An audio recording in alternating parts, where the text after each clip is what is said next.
So hello friend, welcome to Digi Classes. तो आज के इस वीडियो में हम लोग देखेंगे जो यूनियन बजट 2025 है उससे रिलेटेड टॉप 30 क्वेश्चन देखेंगे कि जो कि एग्ज़ाम में पूछे जाने के चांसेस जिसके सबसे ज़्यादा हैं। तो वो हम टॉप 30 क्वेश्चन देखेंगे। तो चलिए शुरू करते हैं अपना वीडियो। तो हमारा पहला प्रश्न है, भारत में बजट किसके द्वारा पेश किया जाता है? तो भारत में वित्त मंत्री जो है भारत की, या जो भी होगा जिस टाइम पे, वो बजट पेश करता है भारत का। तो ऑप्शन नंबर बी हमारा सही हो जाएगा, वित्त मंत्री, फाइनेंस मिनिस्टर। नेक्स्ट क्वेश्चन है, प्रत्येक वर्ष भारतीय बजट किस तारीख को पेश किया जाता है? तो प्रत्येक वर्ष भारतीय बजट 1 फरवरी को पेश किया जाता है। तो ऑप्शन नंबर बी हमारा सही हो जाएगा, 1 फरवरी। और ये किसके द्वारा पेश किया जाता है? फाइनेंस मिनिस्टर के द्वारा। नेक्स्ट क्वेश्चन है, भारतीय संविधान में बजट का उल्लेख किस आर्टिकल में है? तो पहली बात तो ये है कि बजट नाम से कोई वर्ड आपको भारतीय संविधान मतलब इंडियन कॉन्स्टिट्यूशन में नहीं मिलेगा। वहाँ पे आपको एनुअल फाइनेंशियल स्टेटमेंट के नाम से वर्ड मिलेगा। तो वार्षिक वित्तीय विवरण के नाम से आपको वर्ड मिलेगा, ना कि बजट के नाम से। तो आर्टिकल नंबर 112 में जो आम भाषा में कह ले बजट का मतलब उल्लेख किया गया है। तो ऑप्शन नंबर डी हमारा सही हो जाएगा, 112। तो आर्टिकल नंबर 112 में उल्लेख किया गया है किसका? बजट का। तो ये किस में है? तो संविधान में पार्ट 5 के चैप्टर 2 में प्रोसीजर ऑन फाइनेंशियल मैटर जो सेक्शन है उसमें 112 से लेके 117 तक के आर्टिकल में ये पूरा बजट का विवरण दिया हुआ है। तो देख लेते हैं क्या क्या है। तो आर्टिकल नंबर 112 में है वार्षिक वित्तीय विवरण। आर्टिकल नंबर 113 में है प्रकलनों के संबंध में संसद में प्रक्रिया। आर्टिकल 114 में है विनियोग विधेयक। आर्टिकल 115 में है अनुपूरक अतिरिक्तिया या अधिक अनुदान। आर्टिकल 116 में है खाते पर वोट, क्रेडिट के वोट और असाधारण अनुदान। और लास्ट है आर्टिकल 117, इसमें विवरण है वित्त विधेयकों के बारे में विशेष उपबंध। ये 6 आर्टिकल हैं बजट से रिलेटेड, जो कि किस में है? पार्ट 5 में चैप्टर 2 में है। संविधान के पार्ट 5 के चैप्टर 2 में है। अगर अभी तक आपने हमारा यूट्यूब चैनल सब्सक्राइब नहीं किया तो सब्सक्राइब कर लीजिए, बेल आइकन दबा दीजिए और वीडियो पूरा जरूर देखें। नेक्स्ट क्वेश्चन है हमारा, केंद्रीय बजट 2025 की थीम क्या है? तो हाल ही में 1 फरवरी को माननीय निर्मला सीतारमण जी, जो कि भारत की फाइनेंस मिनिस्टर हैं, उन्होंने केंद्रीय बजट पेश किया है। तो उसका थीम है ऑप्शन नंबर बी, सबका विकास। ऑप्शन नंबर बी हमारा सही हो जाएगा, सबका विकास। नेक्स्ट क्वेश्चन है, किसे वित्त मंत्री द्वारा विकास के 4 इंजनों को पहचाना गया है? तो 4 जो डेवलपमेंट के 4 इंजन हैं वो हैं एग्रीकल्चर, एमएसएमई, इन्वेस्टमेंट और एक्सपोर्ट। तो ये 4 इंजन हैं जो कि रिकॉग्नाइज किया गया है फाइनेंस मिनिस्टर द्वारा भारत के विकास के लिए। तो ऑप्शन नंबर बी हमारा सही हो जाएगा, एग्रीकल्चर, एमएसएमई, इन्वेस्टमेंट और एक्सपोर्ट। नेक्स्ट क्वेश्चन है, विकसित भारत के व्यापक सिद्धांत कितने हैं? तो विकसित भारत के 6 व्यापक सिद्धांत हैं। तो ऑप्शन नंबर सी हमारा सही हो जाएगा, 6। तो देख लेते हैं कौन कौन से हैं। तो पहला है शून्य गरीबी, दूसरा है गुणवत्ता की शिक्षा, तीसरा है स्वास्थ्य सेवा पहुंच, चौथा है कुशल श्रमिक, पांचवा है महिलाओं की आर्थिक भागीदारी और लास्ट है छठवां कृषि उत्कृष्टता। तो ये 6 सिद्धांत हैं भारत के विकास के लिए। नेक्स्ट क्वेश्चन है, किस पर ध्यान केंद्रित करते हुए विकास उपायों का प्रस्ताव किया गया है? तो गरीबी, युवा, अन्नदाता और नारी पर ध्यान केंद्रित करते हुए जो विकास उपायों का प्रस्ताव किया गया है। तो ऑप्शन नंबर ए हमारा सही हो जाएगा, गरीबी, युवा, अन्नदाता और नारी। 8वां क्वेश्चन है हमारा, पीएम धन धान्य कृषि योजना के तहत कितने जिलों को शामिल किया जाएगा? तो पीएम धन धान्य कृषि योजना के तहत भारत के 100 जिलों को शामिल किया जाएगा। तो ऑप्शन नंबर बी हमारा सही हो जाएगा, 100। और इस योजना के बारे में जान लेते हैं। तो यह योजना उनके लिए है, या फिर कह लें उन जिलों के लिए जहां कृषि उत्पादन कम है। और वित्त मंत्री निर्मला सीतारमण ने कहा है कि इस योजना से 1.7 करोड़ किसानों को फायदा होगा। नेक्स्ट क्वेश्चन है, किसान क्रेडिट कार्ड की लिमिट 3 लाख से बढ़ाकर कितना कर दिया गया है? जो किसान क्रेडिट कार्ड है उसकी लिमिट 3 लाख से बढ़ाकर 5 लाख रुपए कर दी गई है। तो ऑप्शन नंबर बी हमारा सही हो जाएगा, 5 लाख। नेक्स्ट क्वेश्चन है, मखाना बोर्ड की स्थापना किस राज्य में किया जाएगा? तो यूनियन बजट में जो पेश किया गया है उसमें निर्मला सीतारमण जी ने बताया है कि बिहार राज्य में मखाना बोर्ड का स्थापना किया जाएगा, जिससे जो मखाना खाद्य प्रोडक्ट है, खाने वाली चीज़ है ये मखाना, उसको बढ़ोतरी मिल सकेगी। तो ऑप्शन नंबर बी हमारा सही हो जाएगा, बिहार। नेक्स्ट क्वेश्चन है, किस राज्य में एक न्यू यूरिया प्लांट लगाने की घोषणा की गई है? असम राज्य में एक नया यूरिया प्लांट लगाने की घोषणा की गई है बजट 2025 में। और ये कहाँ लगाया जाएगा? तो ये जो यूरिया प्लांट है ये Brahmaputra Valley Fertilizer Corporation Limited के जो परिसर है उसी में लगाया जाएगा। नेक्स्ट क्वेश्चन है, एमएसएमई का इन्वेस्टमेंट और टर्नओवर कितने गुना बढ़ा दिया गया है?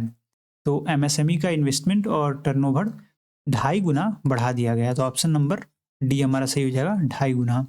जिसमें जो माइक्रो इंटरप्राइजेज है इसमें करंट लिमिट है इन्वेस्टमेंट का 1 करोड़ और इसे रिवाइज करके 2.5 करोड़ कर दिया गया है। और टर्नओवर का लिमिट था 5 करोड़ और इसको रिवाइज करके 10 करोड़ कर दिया गया है। और स्मॉल इंटरप्राइजेस की लिमिट थी 10 करोड़ और इसको बढ़ा के 25 कर दिया गया है। और टर्नओवर में 50 करोड़ था, इसको बढ़ाकर 100 करोड़ कर दिया गया है। और मीडियम इंटरप्राइजेज में जो इन्वेस्टमेंट है उसकी लिमिट थी 50 करोड़ और इसको बढ़ा के 125 करोड़ कर दिया गया है। और जो टर्नओवर की लिमिट थी वो 250 करोड़ थी और इसको बढ़ा के 500 कर दिया गया है। जो टर्नओवर वाला है इसको 2 गुना बढ़ाया गया है। यहाँ पे केवल इन्वेस्टमेंट होगा, टर्नओवर नहीं होगा। तो जो टर्नओवर वाला है उसको 2 गुना बढ़ाया गया है और जो इन्वेस्टमेंट वाला है उसको 2.5 गुना बढ़ाया गया है। नेक्स्ट क्वेश्चन है, उड़ान के तहत 10 साल में कितने नए गंतव्यों के लिए क्षेत्रीय कनेक्टिविटी बढ़ाने की घोषणा की गई है? तो 2025 बजट में उड़ान जो एक मिशन चल रहा है देश में जिसका फुल फॉर्म है उड़ेगा देश का आम नागरिक, इसके तहत आने वाले 10 साल में तो 120 नए गंतव्यों के लिए क्षेत्रीय कनेक्टिविटी बढ़ाने की घोषणा की गई है। तो ऑप्शन नंबर सी हमारा सही हो जाएगा, 120। नेक्स्ट क्वेश्चन है, ग्रीनफील्ड एयरपोर्ट का विकास कहाँ किया जाएगा? तो यूनियन बजट 2025 के आधार पर जो ग्रीनफील्ड एयरपोर्ट विकसित किया जाएगा वो बिहार में किया जाएगा। तो ऑप्शन नंबर बी हमारा सही हो जाएगा, बिहार। तो चलिए जान लेते हैं ग्रीनफील्ड एयरपोर्ट क्या होता है। तो इसका मतलब है एक पूरी तरह से नया एयरपोर्ट होता है जो किसी खाली जगह पर बनाया जाता है। मतलब अगर कोई एयरपोर्ट बन रहा है जो जैसे पूरा खाली जगह है, वहाँ पे एक नया एयरपोर्ट बनाया जा रहा है, ना कि जो किसी पहले एयरपोर्ट बना हो उसको इनोवेट किया जा रहा है। तो नया जब खाली जगह पे नया एयरपोर्ट बनाया जाएगा तो उसको हम लोग ग्रीनफील्ड एयरपोर्ट बोलेंगे। तो चलिए देख लेते हैं भारत में प्रमुख greenfield airport. Noida international airport जेवर में है, Uttar Pradesh Mopa airport, Goa Navi Mumbai international airport Maharashtra में है और पाक्योंग एयरपोर्ट सिक्किम में है। तो इतने भारत के प्रमुख ग्रीनफील्ड एयरपोर्ट हैं। नेक्स्ट क्वेश्चन है, अंतर्राष्ट्रीय व्यापार प्रलेखन और वित्त पोषण समाधानों की सुविधा प्रदान करने के लिए किस एकीकृत डिजिटल प्लेटफॉर्म बनाने की घोषणा की गई है? तो इंटरनेशनल ट्रेड डॉक्यूमेंटेशन और फाइनेंसिंग सॉल्यूशन के लिए एक भारत ट्रेडनेट नाम का डिजिटल प्लेटफॉर्म बनाने की घोषणा की गई है, जिसे BTN भी कहा जा रहा है, भारत ट्रेडनेट। नेक्स्ट क्वेश्चन है, कितने रुपया तक की आय को कर मुक्त कर दिया गया है? तो बजट 2025 के तहत 12 लाख तक के आय को कर मुक्त कर दिया गया है। तो ऑप्शन नंबर सी हो जाएगा सही, 12 लाख। और उसके ऊपर अगर आपकी इनकम है तो उस पर इसी बेसिस पे टैक्स लगेगा। मतलब अगर 12 लाख से ज़्यादा अगर आपका इनकम है, मान लीजिए 13 लाख या 14 लाख, तो जो 0 से 4 लाख तक का है उस पर कोई टैक्स नहीं लगेगा। फिर जो बचा हुआ है उसमें से 4 से 8 लाख रुपए तक का 5% का टैक्स लगेगा और जो 8 से 12 लाख तक के हैं उस पर 10%, और जो ऐसे और ज़्यादा है तो 12 से 16 लाख पे 15% ऐसे टैक्स स्लैब ये पूरा दिया गया है। और 24 लाख तक अगर इनकम है तो आपका 25% लगेगा और उससे अधिक है तो 30% का टैक्स लगेगा। नेक्स्ट क्वेश्चन है, कितने जीवन बचाव दवाओं को टैक्स में छूट दिया गया है? तो यूनियन बजट 2025 के तहत 36 दवाओं को 36 जीवन बचाव दवाओं को टैक्स से छूट दिया गया है, जिसमें कुछ कैंसर की दवाएं शामिल हैं, क्रोनिक डिजीज़ की शामिल हैं दवाएं, और कुछ रेयर डिजीज़ की दवाएं शामिल हैं। नेक्स्ट क्वेश्चन है, अगले 5 वर्षों में सरकारी स्कूलों में कितने अटल टिंकरिंग लैब की स्थापना करने की घोषणा की गई है? तो अगले 5 वर्षों में सरकारी स्कूलों में 50,000 अटल टिंकरिंग लैब की स्थापना करने की घोषणा की गई है। तो ऑप्शन नंबर सी हमारा सही हो जाएगा, 50,000। अटल टिंकरिंग लैब के बारे में जान लेते हैं। यह एक ऐसा कार्यक्षेत्र है जहां युवा दिमाग डू इट योरसेल्फ मोड पर हाथों के माध्यम से अपने विचारों का आकार देता है और नवाचार कौशल सीख सकते हैं। मतलब खुद से इनोवेशन स्किल जनरेट करना और जो आपको माइंड थिंकिंग के हिसाब से कुछ एक नया डेवलपमेंट करने का वो जो एरिया है या फिर कह लें एक लैब है, उसी को कहते हैं अटल टिंकरिंग लैब। और जो अटल टिंकरिंग लैब है वो अटल इनोवेशन मिशन के तहत बनाया जा रहा है और इसको नीति आयोग ने लागू किया है। तो नेक्स्ट क्वेश्चन देखते हैं, भारत में पूरे प्रीमियम का निवेश करने वाली कंपनी के लिए बीमा क्षेत्र में एफडीआई कैप को 74% से बढ़ाकर कितना कर दिया गया है? तो जो प्रीमियम है निवेश करने वाली कंपनियां हैं उनको एफडीआई कैप को बढ़ा के 74% से 100% कर दिया गया है। तो ऑप्शन नंबर डी हमारा सही हो जाएगा, 100%। नेक्स्ट क्वेश्चन है, विकसित भारत 2047 के लक्ष्य को पाने के लिए भारत का विकास दर कितनी रहनी चाहिए? तो बजट 2025 के तहत विकसित भारत 2047 के लक्ष्य को पाने के लिए भारत की विकास दर 8% रहनी चाहिए। तो ऑप्शन नंबर सी हमारा सही हो जाएगा, 8%। जल जीवन मिशन की अवधि बढ़ाकर कितनी कर दी गई है? तो जल जीवन मिशन की अवधि बढ़ाकर 2025 से 2028 कर दिया गया है। तो ऑप्शन नंबर सी हमारा सही हो जाएगा, 2028। चलिए जल जीवन मिशन के बारे में जान लेते हैं। तो इसको 2019 में लॉन्च किया गया था और इसमें 2024 तक functional house hold tap connection FHTC के माध्यम से प्रत्येक ग्रामीण परिवार को प्रति व्यक्ति प्रतिदिन 55 लीटर पानी की आपूर्ति की परिकल्पना की गई थी। मतलब हर एक गांव में हर एक व्यक्ति को हर एक दिन 55 लीटर पानी मिलना चाहिए। ये जल जीवन मिशन का एम है। और JJM पानी के लिए एक जन आंदोलन बनाना चाहता था जिससे यह सभी की प्राथमिकता बन जाए। और जो ये मिशन है ये जल शक्ति मंत्रालय के अंतर्गत आता है। नेक्स्ट क्वेश्चन है, सार्वजनिक क्षेत्र के बैंक आबादी की ऋण जागरूकता को पूरा करने के लिए किस ढांचा को तैयार करेंगे? जो मतलब सार्वजनिक जो क्षेत्र है उसमें बैंक आबादी की जो ऋण है मतलब जो क्रेडिट है उसको ज़रूरतों को पूरा करने के लिए ग्रामीण क्रेडिट स्कोर एक ऐसा ढांचा तैयार किया जाएगा, उसके हिसाब से सबको क्रेडिट दिया जाएगा। तो ऑप्शन नंबर बी हमारा सही हो जाएगा, ग्रामीण क्रेडिट स्कोर। नेक्स्ट क्वेश्चन है, दुनिया में किस देश ने और कब सबसे पहले बजट पेश किया था? तो दुनिया में सबसे पहले इंग्लैंड ने 1760 में दुनिया का पहला बजट पेश किया था। तो ऑप्शन नंबर डी हमारा सही हो जाएगा, इंग्लैंड। नेक्स्ट क्वेश्चन है, भारत में सबसे पहला बजट कब पेश किया गया था? तो भारत में सबसे पहला बजट 1860 में पेश किया गया था। 1 फरवरी 1860 को पेश किया गया था। इसके द्वारा पेश किया गया था तो जेम्स विल्सन द्वारा ये पेश किया गया था।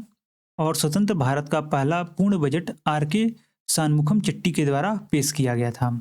और 1955 में CD देशमुख ने अंग्रेजी और हिंदी दोनों में दस्तावेजी को छापने की प्रथा शुरू की। मतलब 1955 से पहले जो बजट था वो केवल अंग्रेजी भाषा में छापा जाता था और इसके बाद से अंग्रेजी और हिंदी दोनों भाषा में छापे जाने लगा।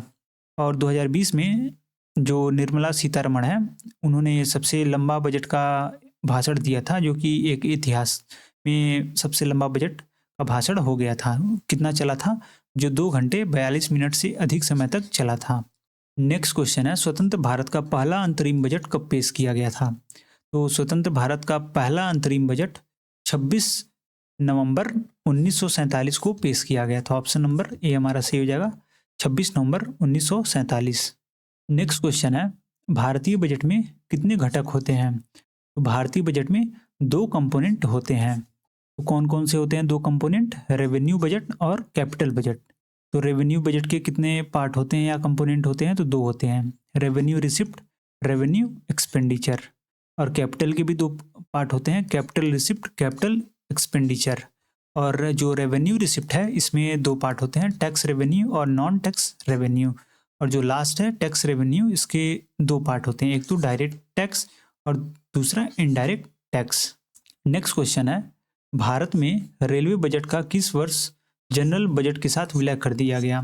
तो वर्ष 2017 में जो रेलवे बजट पहले, इससे पहले अलग पेश हुआ करता था, 2017 से इसको विलय करके मतलब मिला के जनरल बजट में ही पेश किया जाने लगा। तो ऑप्शन नंबर सी हमारा सही हो जाएगा, 2017। और उस टाइम के फाइनेंस जो मिनिस्टर थे वो अरुण जेटली जी थे, जिन्होंने इस बजट को मर्ज किया, रेलवे बजट और जनरल बजट को, और एक बजट पेश किया। नेक्स्ट क्वेश्चन है, भारत में पहला डिजिटल बजट कब पेश किया गया था? तो भारत में पहला डिजिटल बजट 2021 में पेश किया गया था। इसके द्वारा पेश किया गया था, तो जो प्रेजेंट टाइम की फाइनेंस मिनिस्टर हैं निर्मला सीतारमण जी द्वारा, इन्हीं द्वारा ये डिजिटल बजट पहला भारत का पेश किया गया था। ऑप्शन नंबर डी हमारा सही हो जाएगा, 2021। नेक्स्ट क्वेश्चन है, संसद में बजट कितने चरणों से गुजरता है? तो संसद में बजट 6 चरणों से गुजरता है। तो ऑप्शन नंबर डी हमारा सही हो जाएगा, 6। तो देख लेते हैं कौन कौन से चरण से गुजरता है। तो प्रेजेंटेशन ऑफ बजट होता है पहला चरण, फिर उसके बाद से जनरल डिस्कशन चलता है उस पर, फिर डिपार्टमेंट के द्वारा उस पर स्क्रूटनी की जाती है, और फिर voting on demands for grant किया जाता है, और उसके बाद से पासिंग ऑफ अप्रोप्रिएशन बिल, जो अप्रोप्रिएशन बिल होता है उसको पास किया जाता है, फिर लास्ट जो फाइनल स्टेज है वो पासिंग ऑफ फाइनेंशियल बिल, और इसके बाद से हमारा बजट आता है। और इस सीरीज का हमारा लास्ट क्वेश्चन है, पीएम रिसर्च फेलोशिप के तहत कितने फेलोशिप का प्रावधान किया गया है आईआईटी और आईआईएससी में उन्नत अनुसंधान के लिए? तो 10,000 फेलोशिप का प्रावधान किया गया है पीएम रिसर्च फेलोशिप के तहत। तो ऑप्शन नंबर डी हमारा सही हो जाएगा। चलिए, तो आज के लिए बस इतना ही। अगर आपको वीडियो अच्छा लगा हो तो चैनल को सब्सक्राइब जरूर करें, लाइक करें, कमेंट करें, अपने दोस्तों के साथ शेयर करें। पीडीएफ के लिए टेलीग्राम चैनल ज्वाइन कर लें, जहाँ पे क्विजेस भी कराए जाते हैं। तो बस इतना ही, फिर मिलते हैं नेक्स्ट एक नए वीडियो के साथ। तब तक के लिए थैंक यू।